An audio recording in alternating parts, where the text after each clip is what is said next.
So ngayon, nasa Sofitel tayo. Papunta tayo ng MOA. Kasi may ginawa yung mga sebis ko para sa akin. So thank you so much sa mga sebis ko. Tignan na lang natin kung ano. So ngayon, naglalakad kami dito sa gitna ng kalsada. So di kaya tayo pupunta, guys. Ano kayang hinahanap natin? Basta nasa MOA ako, yun lang yung alam ko. Abangan natin yung sarili ko dyan. Para sa sebis ko, kahit may event ako, ginawa ko to. Oh, antayin natin. Ayan! Thank you, Sebis!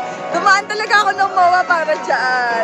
Maraming salamat sa mga fans ko. Mahal na mahal ko kayo.